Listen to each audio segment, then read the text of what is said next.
If you want to sell, that's what can lead to growth. But a lot of times we can fall in the trap of servicing and trying to service our way to growth. Welcome to the Medical Sales Accelerator podcast. I'm Zed Williamson. And I'm Clark Wiederhold. This podcast exists to put scale to the value you get from those great one-to-one conversations you find at conferences and sales meetings. You have customers that you have to service, but you've got to drive growth. That's why we're speaking with our guest today, Stephen Cook, Director of Sales Southeast for Acumed. He's a leader focused on people, commercial excellence, and accountability first. Stephen, thanks for joining us today.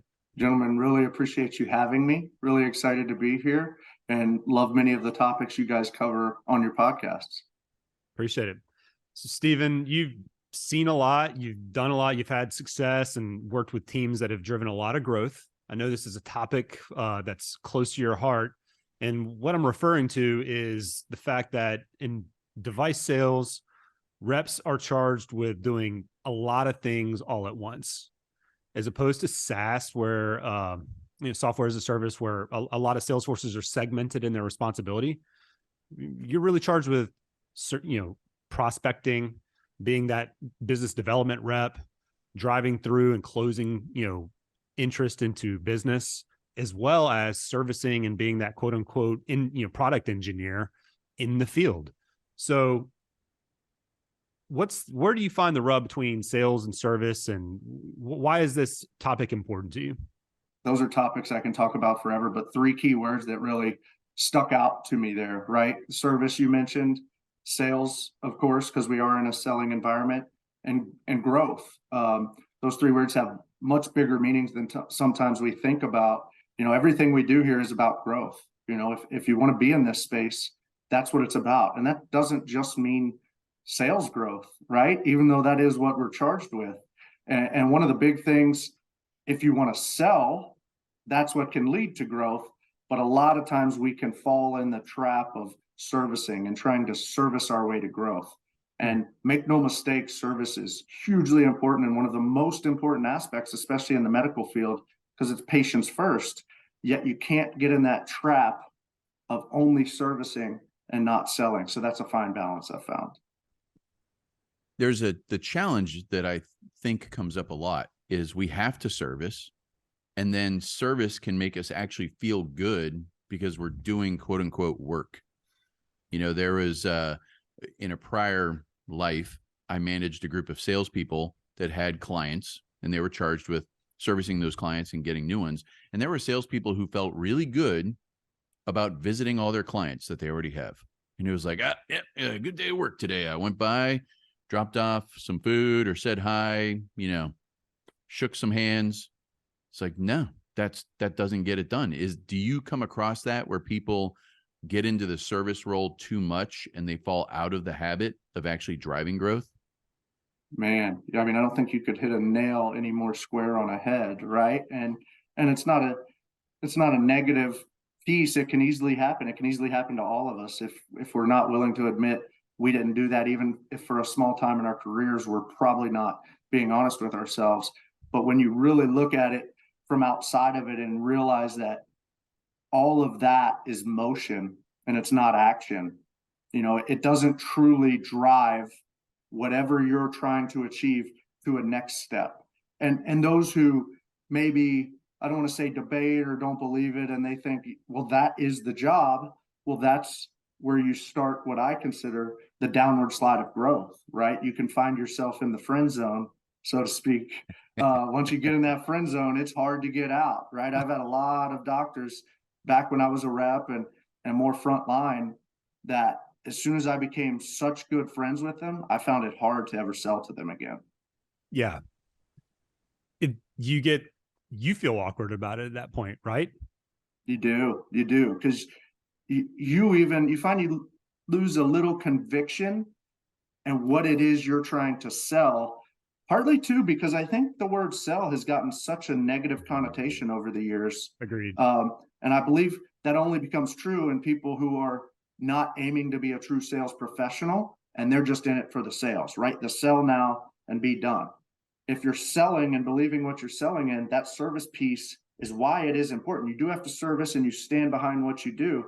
But if you sell that value of what the product does for your patient and for you and for your staff up the river, so to speak, you can always circle back to that, right? Some days selling doesn't mean I sold another product. I resold something you used. I reiterated why the next 10 reps that come in your room with why not just use mine? It's the same, it's actually lower cost, and I'm already here for your other thing.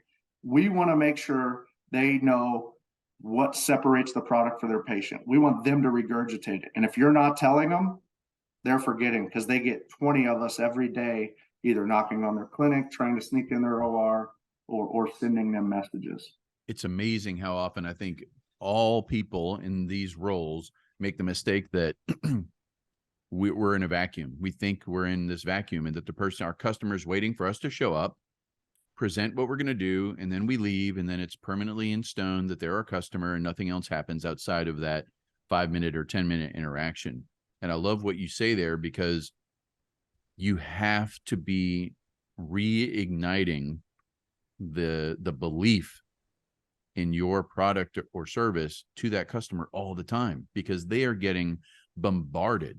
They are just getting hammered from 87 different directions, and you have to build a strong wall. Wow, spot on.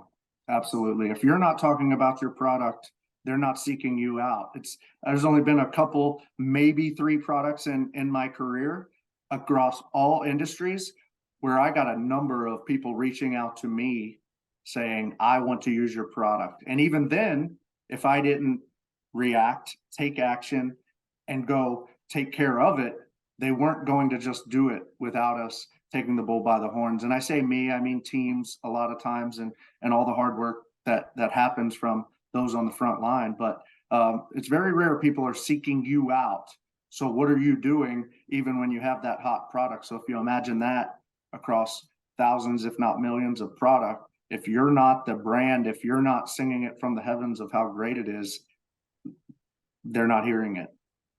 Let's define a few things, because med device, it's a big space. There's a lot of different procedural positions, and they all require different levels of, case coverage and what that means over time. So anybody that's getting upset right now, just hold on. Yes, we're making generalizations, but there are some things that are going to be truer across the spectrum.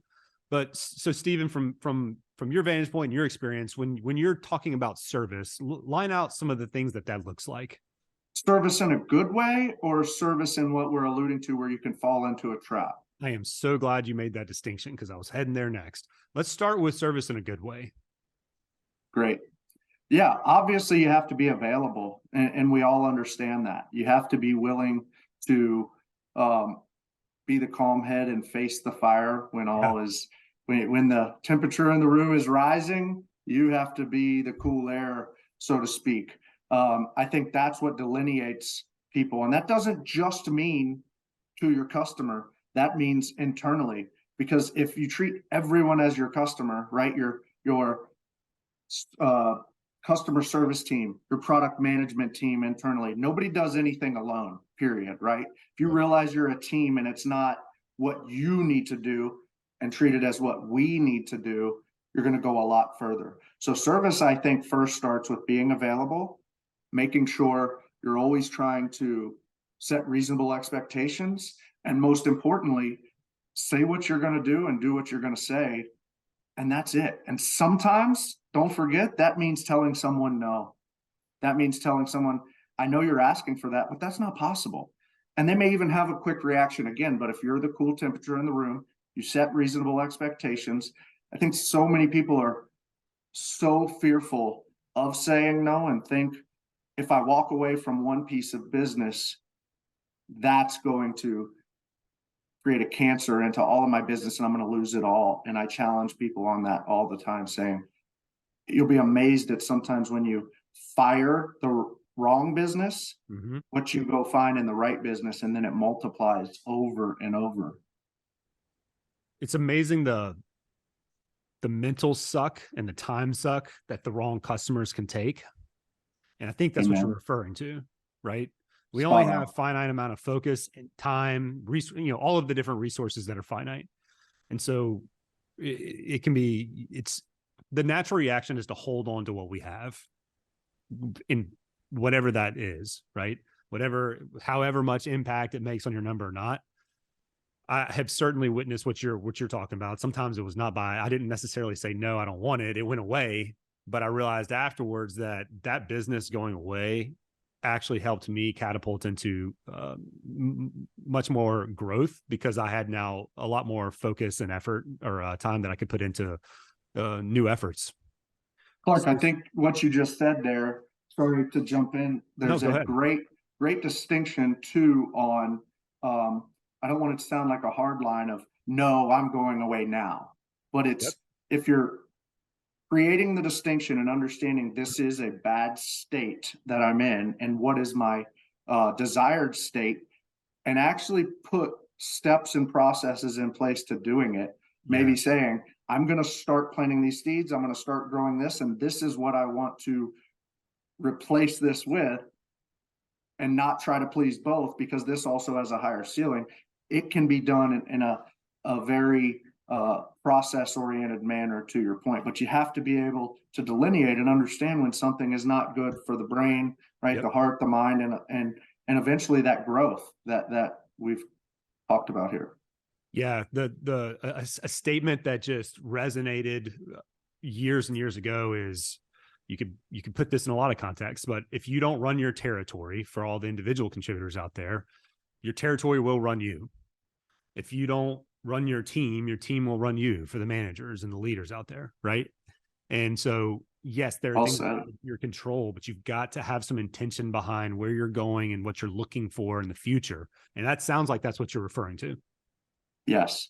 I think you're spot on again with kind of the run your teams, run your territory, all the things. And I think why we're in a special place in our timeline and careers here is we're also in a world where words like run and expect and demand have this negative connotation of, I don't want to be told what to do. You're not the boss of me.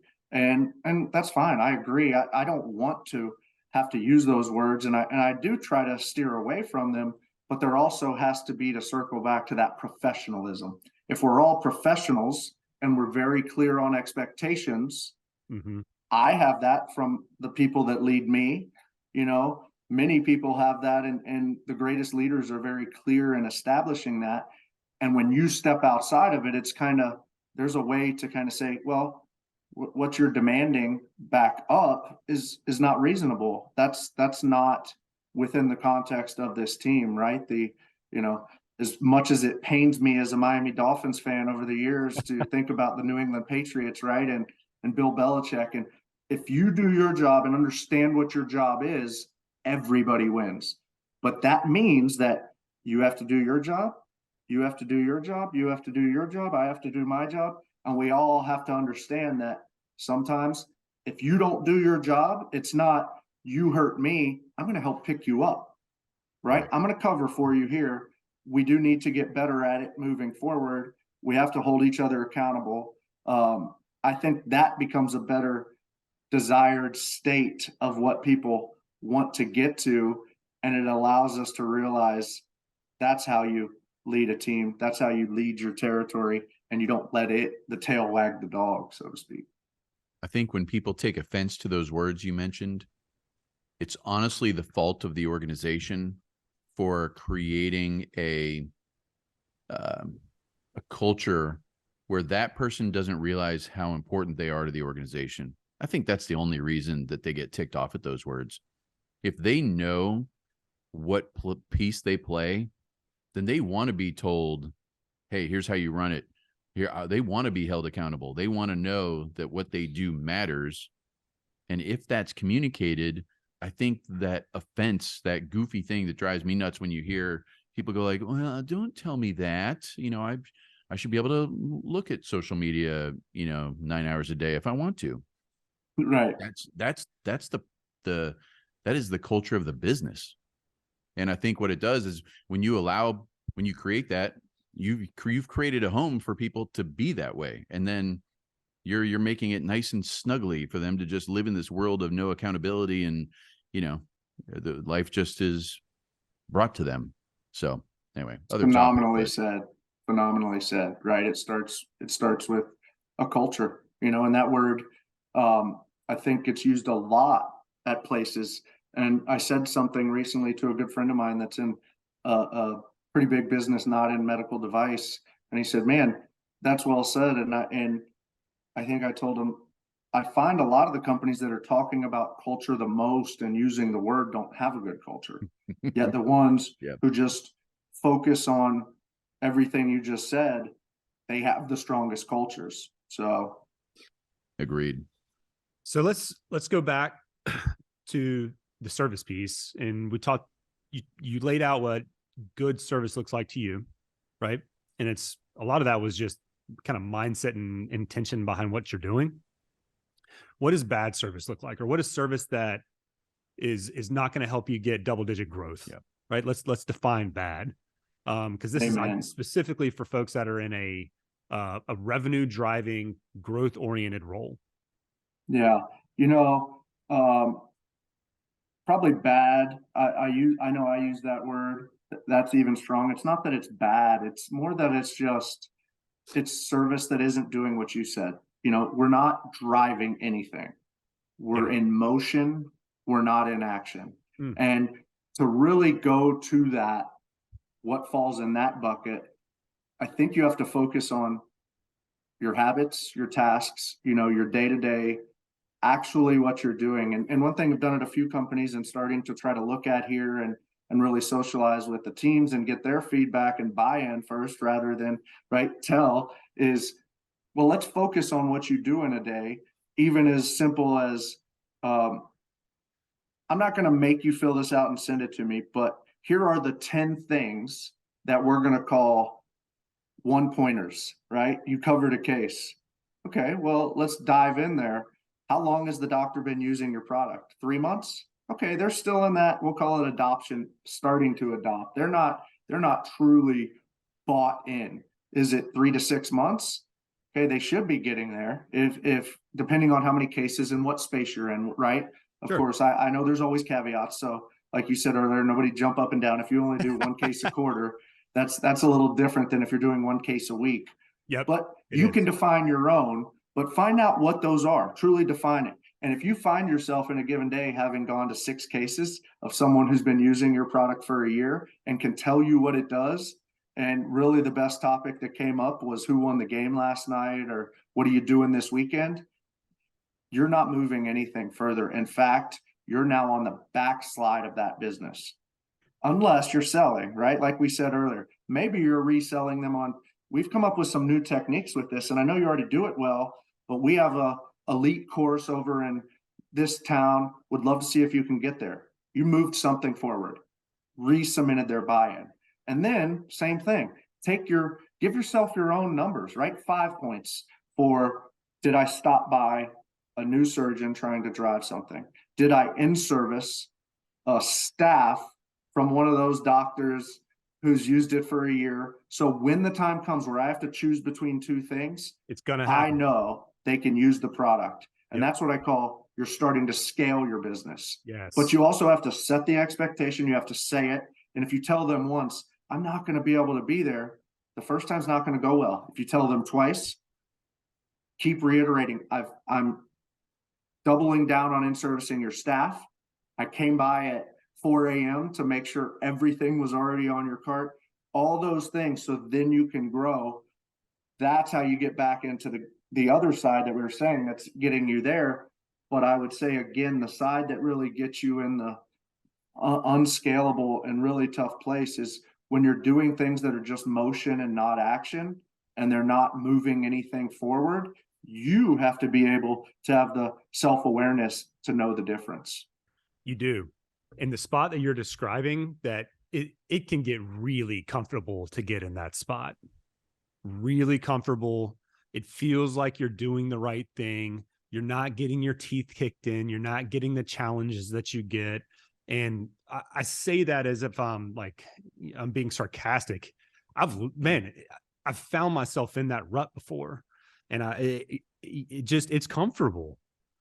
But So comfortable. unless you're in an organization that really doesn't have to grow, which anybody listening to this likely isn't in that scenario or trying to get in that scenario, then it's just, you're dying a slow death.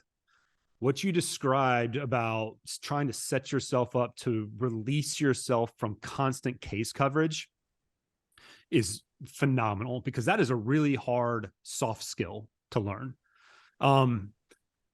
Something that works really, really well for folks that are struggling there is starting to set that expectation early, that I'm going to be with you because somebody's getting ready to try something new. It's nerve-wracking. You are risking their mind, right?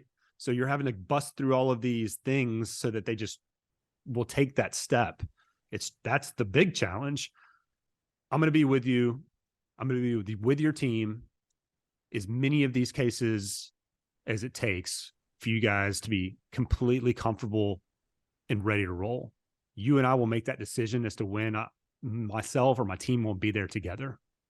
And that language gives you the ability to then go back at whatever that time frame is. Like you said, maybe it's 3 months, where if I've been doing my job really well, because I'm working for you, Stephen, and we've had enough of those cases happen to get the turns, especially if you're selling commitment and you're getting them to stack load things up front, right? So that they get a lot of uses early.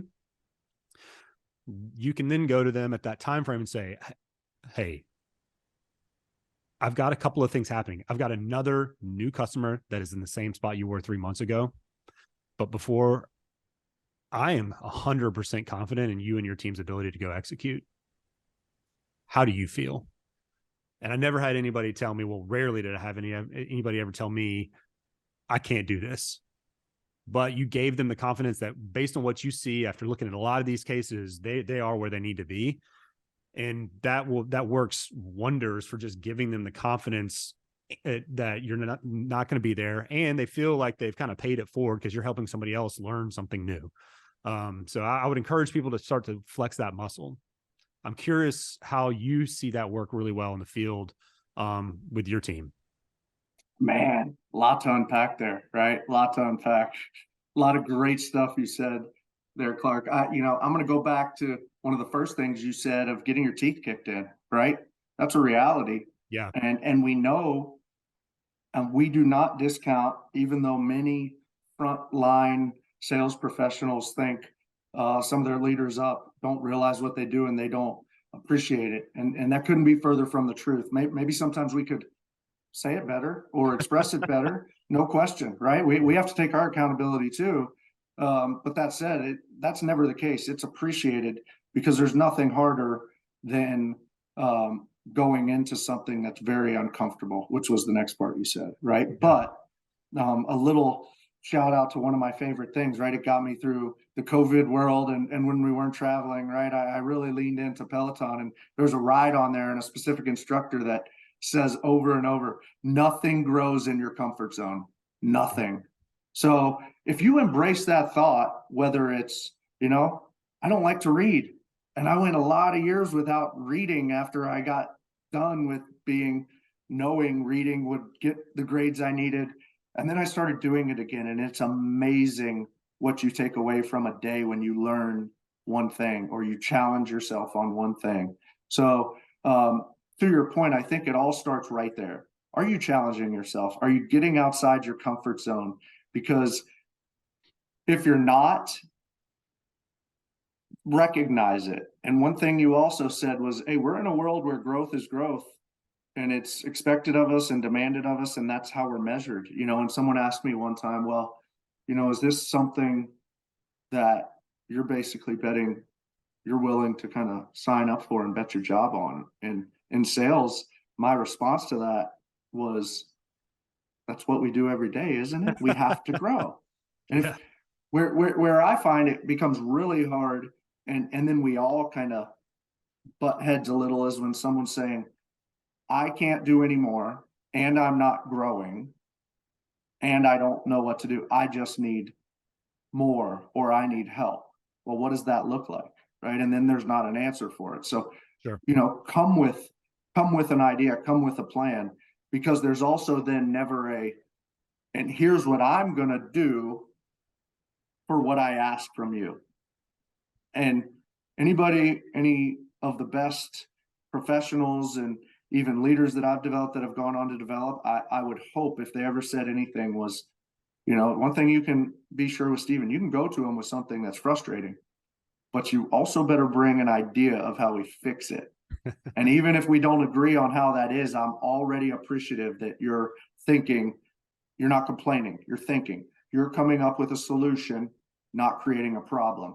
And I think we've also gotten to a space where if I was a rep in these days and I grew from hypothetically $700,000 to $1 million, and I felt like, and I could show you, I am driving a lot of what we're talking about. I'm trying to scale this, and I keep, I get there and then I fall back and I lose something and I do it and I can show it. And I come and say, I need that extra person and I need help. When then you have that talk of, well, we need you to give up 2 points to help pay for it. A lot of times it's like, well, you want to pay me for what you want to take away from me so I can keep growing for you, instead of looking at it like, well, no, again, scalable. If I get this person, I get them doing the right things. Now it's not 1 million we're talking about. And maybe I gave up a couple points, but if I was getting 13 and I dropped to 11 of 1.5 million is a lot more than 13 of 1 million. Yep.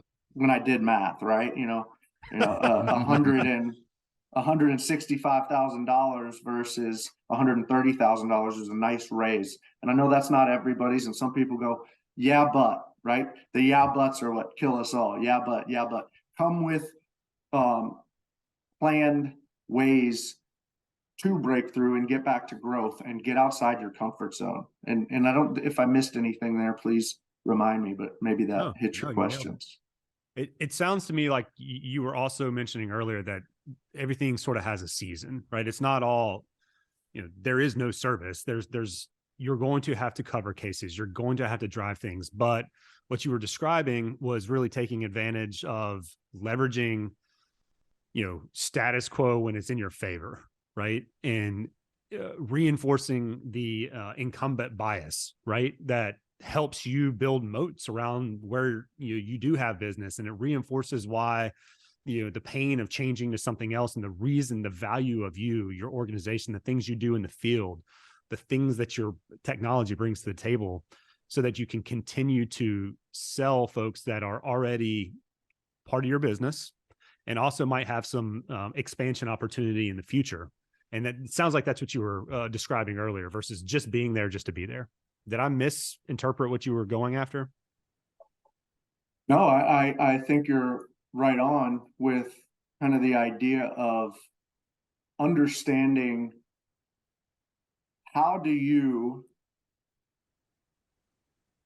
differentiate being a professional from being a salesperson, right? We had a great talk at our recent national sales meeting, and a speaker that came in, and he said it well. There's a big difference in being a professional and just being a salesperson. Mm-hmm. You do have to be good at all of it. Like you said, you do have to be good at service. Yes, you have to be good at planting seeds for growth. You have to be good at communicating. And you said something earlier too that just popped back in my head. That's why I was making a note here was, when you're talking to that surgeon and you're setting those expectations, you have to remember, they're humans too, but they're inundated with thinking about the 12 patients and what they're doing. So sometimes you got to be succinct, you got to be to the point, but helping them remember little things like, Doc, did you do the same amount of cases this year as you did last year? Who do you report to? Do they tell you did 500 cases last year? I just want you to do 500 again. Do they ask for more? Do they ask you to change your mix and go, you could do 500 again, but I want 100 less of these and 100 more of these if you can do it, because you're trying to achieve something. That's essentially the world I live in too, Doc. So I'm going to service the heck out of you to my best ability. But remember, service doesn't always mean me just showing up. I'm going to, again, bringing it back to, I'm going to put the time in to make sure your staff, and this is harder than ever, guys. We do recognize it, right? Our staffs at facilities are no longer there 10, 12, 15 years like when I was a rep. I don't discount that it's harder than ever. But I think that answered your question of, right, it's that delineation between, do you want to be a true professional and be able to understand that you're going to get criticism, but it's usually coming from a place of love.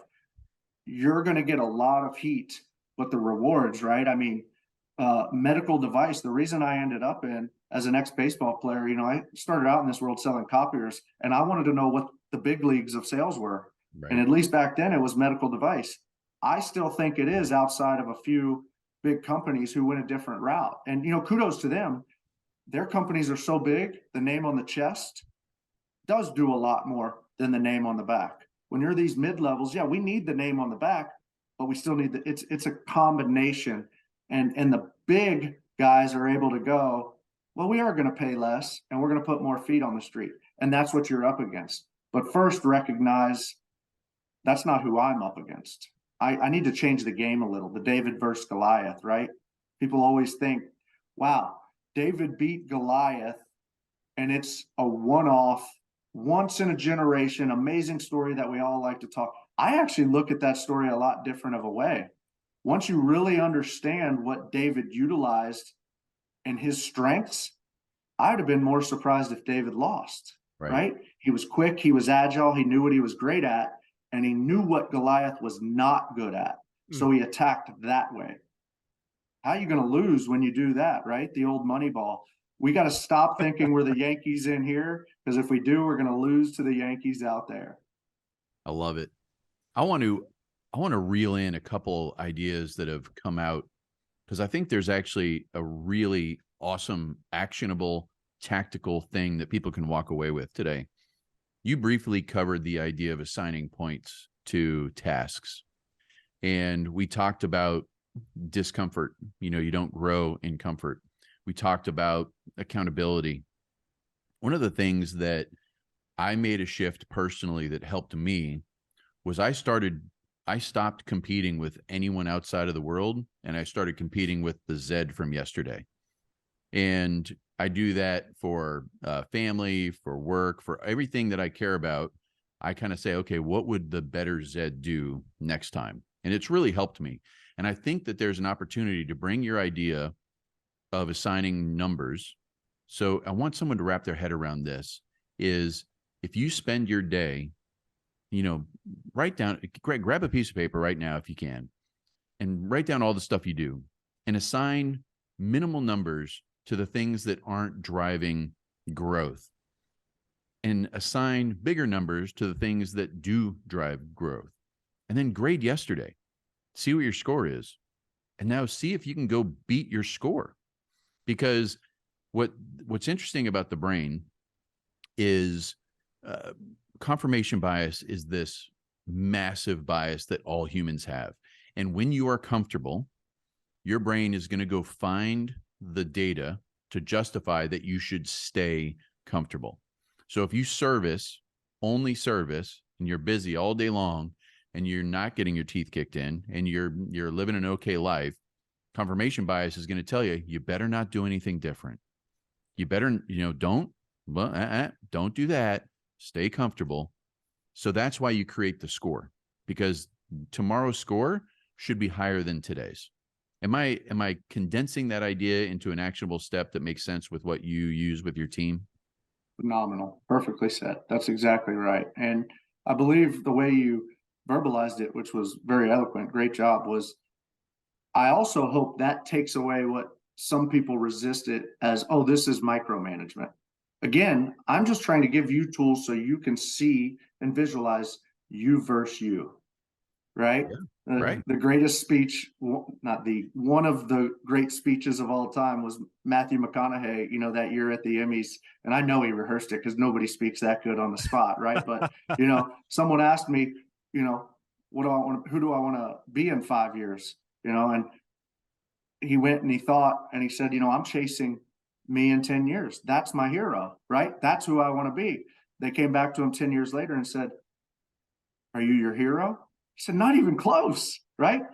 What's 10 more years? So let's not think 10 years. Let's, like you said, and why it's perfectly said, do it day by day. Break it down into small bites. How do you eat a whale, right? One bite at a time. you look at that whale, you're going to get daunting, right? Or John Candy, the old 96er, however you want to look at it. You look at that 96-ounce steak and you're going to immediately just leave. But if you cut it up into small bites, I think what you said is spot on, Zed. Well said.